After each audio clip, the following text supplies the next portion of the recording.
Formative Feedback Part 2. So if you haven't already watched Part 1, please go back and watch Part 1 of the Formative Feedback video series first. Part 1 really looks at what formative feedback is and ties it to the concept of global revision with the help of Nancy Summers.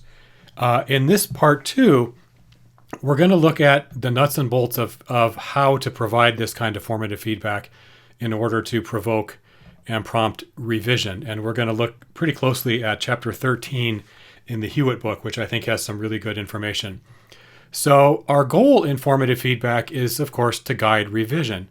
And we looked at the Nancy Summers piece, revision strategies, and so forth, in the first video in this series. And really, she came up with, if you boil it all down, this is the question we need to help our students answer. What does my essay as a whole need for form, balance, rhythm, or communication? It's the essay as a whole part, the holistic feedback. Students have a hard time seeing that. They tend to see a lot of details, and in many cases, if we focus only on sentence level details, we will reinforce that, and we will miss that deeper writing as discovery, writing as revision ability to see it again. So this is the question. It's like so many things in this feedback and assessment course. It's not all that complicated in theory. It's really hard to do in practice because every essay is a little bit different, every student's a little bit different, and every teacher is a little bit different. So I don't want to imply that there's one right way to do this, but I think Hewitt gives us some really good strategies. And what I like about Hewitt's strategies is that they're infinitely adaptable in many different ways. So our goal is to guide revision with this formative feedback. The other thing that Hewitt and Scott Warnock, many of you know Scott's work as well, Scott kind of says the same thing. If you really strip away all the technology and the mediums and the platforms, the real difference between an online course and a face-to-face course is this. The increased literacy load of reading and writing is the most crucial difference between OWI and on-site writing instruction. This is what Hewitt says in the introduction to Reading to Learn and Writing to Teach. The increased literacy load is the most crucial difference. You could argue with that possibly, but I think she may be right. And Scott Warnock says the same thing, that remember, we are teaching writing through writing, and students may not be the greatest readers in the world. So we have to be very cautious and very careful and very deliberate in the way we write feedback on their paper, or we risk losing them early in the course. So what Hewitt goes on to say in Chapter 13, and I really want you to, if you read nothing else in the book, in Chapter 13 is the thing to read and study and underline a lot. And I'm just going to hit on a few points here. But because of this increased literacy load, because of the needs of online writing students, Hewitt says this. I'm looking at page 191 at the moment, where she says, in response to this problem, right, the increased literacy load, students have to read a lot of our writing, then that may be problematic for them. She says, this book favors an approach that addresses higher order content and organization-based concerns first and more substantially before addressing lower order sentence level problems in an essay. Additionally, it favors a problem-centered, linguistically direct instructional style in OWI that teaches students what a problem is, why it is a problem, and how to fix it or avoid it, while clearly telling students what they should do through a series of next steps. So that's basically the thesis of her Chapter 13, and we're going to unpack that in some detail here. But I really like Hewitt's perspective. I really like the what, why, how, do framework. The one thing that I struggle with, and where I want to put my own sort of Michael Greer spin on Beth Hewitt, is I still think she uses too many words. I mean, I think if the problem is increased literacy load, the solution is less is more. So I really encourage you to ratchet back on your natural English teacher tendency to want to correct every mistake and to fill the margins of a student's paper. Less is more. I really advocate a focused, strategic, minimalist style of marginal commenting. I think Hewitt provides the format, but I want to strip Hewitt's format down for two reasons. One, for our own reasons as teachers, right? All of you have mentioned the time constraints. We don't have 30 minutes of paper. We're lucky if we have 10. So we have to be really strategic. But the good news is that may be better for the students as well. I don't think writing a whole ton of comments on a paper, it doesn't even work with advanced authors. I mean, I work with published authors who are best-selling textbook authors with years and years of experience. And I follow the same strategy. I don't litter every page of their text with comments and feedback. I give them a 3-page summary memo for a 300-page manuscript. I try to boil it down to 2 to 3 or 4 main points. Do this, do that, do that. I adapt exactly the same feedback strategies when I'm working with textbook authors who teach comp. I mean, I've worked with, some really, really talented writers, but I think the same instruction of less is more, use Hewitt's strategy, but in a minimalist way, applies to me. It probably applies to you. I don't need to know everything that's wrong with the paper. I just need 1 or 2 guiding insights. So what I'm basically saying is the Hewitt plus Greer formula is what, why, how, do in a minimalist way. So let me show you what I mean with that a little bit. So less is more. Think about it this way. You read a draft, set it aside, and ponder this question. What one revision would make the most difference? If you could write 1 comment on that paper and say, "Dear student, do this one thing," what would that one thing be? And I think that's a really helpful way to think about it, because often students are only going to do one thing anyway. And realistically, that's okay, right? We're not trying to teach everything at every draft of every paper in the assignment. And so the less is more also applies to the notion of focus.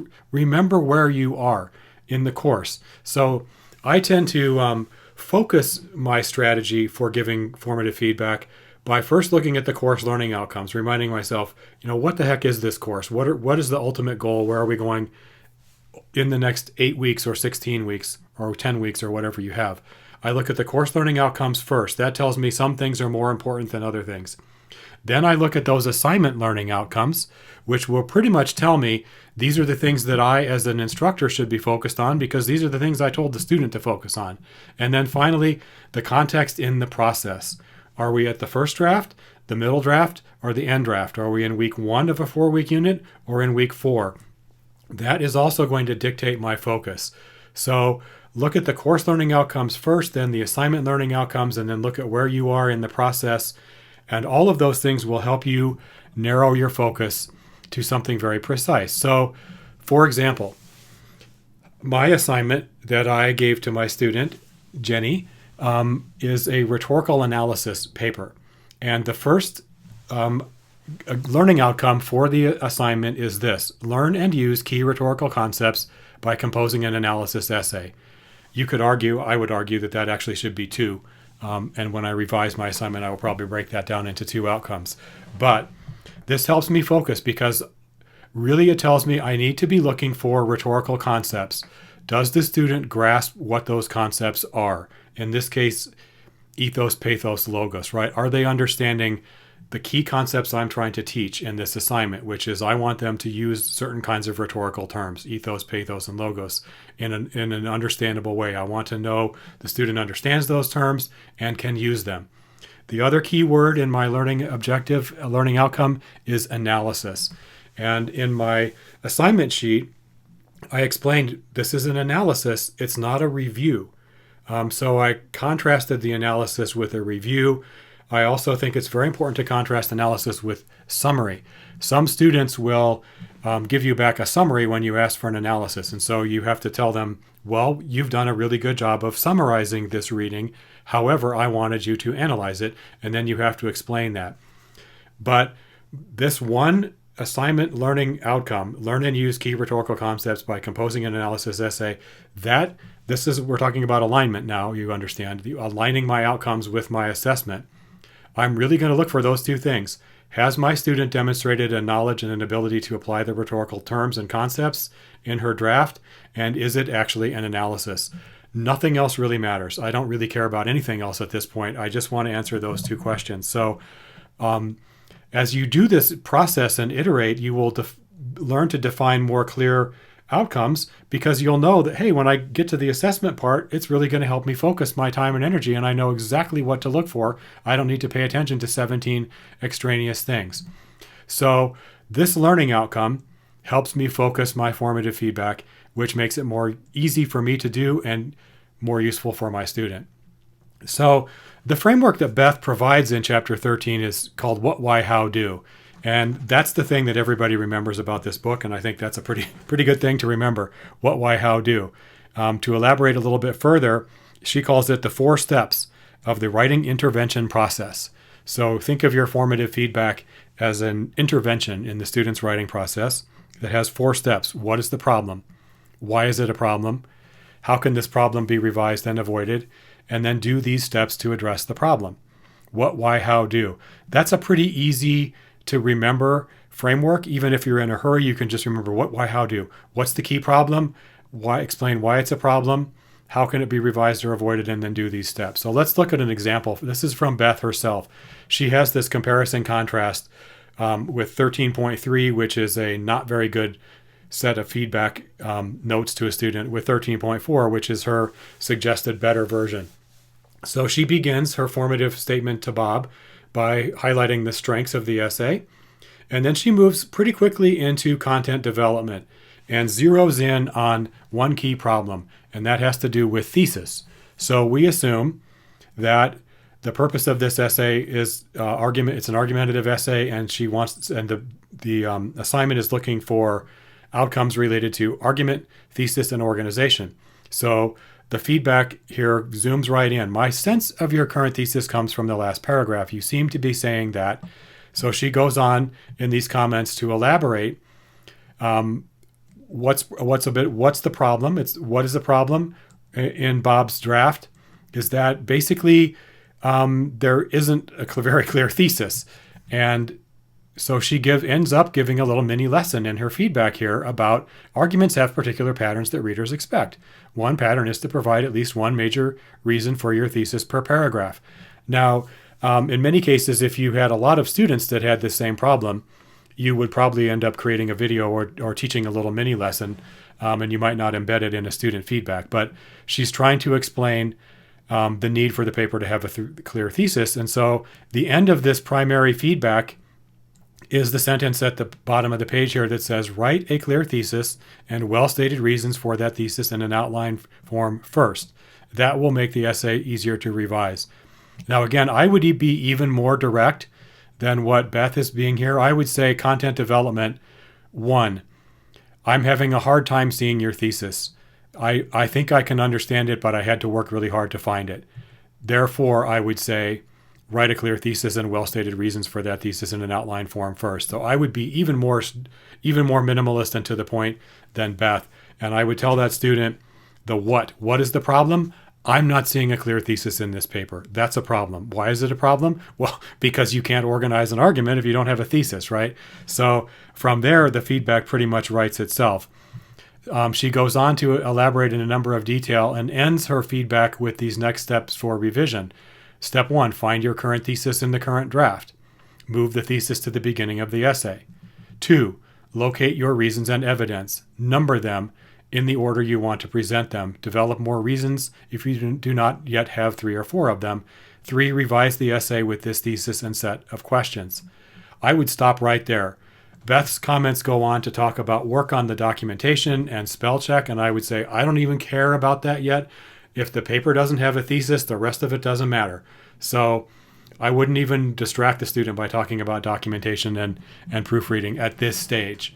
I would just say nothing else matters if you don't have a thesis and you don't have some supporting evidence. So I literally would not include those notes. So I would really focus my what, why, how, do on the what being the lack of a thesis, and the problem being that therefore the paper is unstructured and lacks development. And I would leave the student with this kind of 3-step process. Now notice that these are pretty directive comments. It's pretty much telling the student what to do. I would be comfortable giving feedback like this if we were in the first essay of the semester. If we were in the last essay of the semester and a student was still struggling at this level, I think we would have a problem. And I would. So my point is, I am inclined to be less directive. By the end of the semester, I would say, I'm having a little problem with your thesis. Can you show me where it is? And I would frame the feedback in a less directive, less instructive kind of style, because I would expect the student to have begun to internalize that stuff. So the focus that I would give in my feedback on more directive versus less directive, doing more of the thinking for the student as does the case here, or less of it, would really have to do with where we were in the semester and where I thought the student was, in this case, Bob's learning curve. So I might not always be quite this directive, but this is my Michael Greer's simplified version of the Beth Hewitt, is I would really simply include these feedback. This much feedback would be plenty. You have a problem. I'm not seeing your thesis. That leads to a problem of organization, which means that I'm not seeing the pattern of argumentation and evidence. You need to write a clear thesis first. Here's my strategy for how I would do that, and I would stop. That's plenty. That's a whole lot. I mean, that's basically, the whole purpose of this assignment is thesis and organization of an argument. So I would leave it at that, and I think that would be pretty useful feedback. If I was the student, I'd be pretty happy to get that. So that's my view of formative feedback. Less is more. Keep it simple. Focus on the most important learning objective. Follow the Beth Hewitt what, why, how, do model, and don't overwhelm the student with detail. That's basically my strategy for the way I try to practice formative feedback.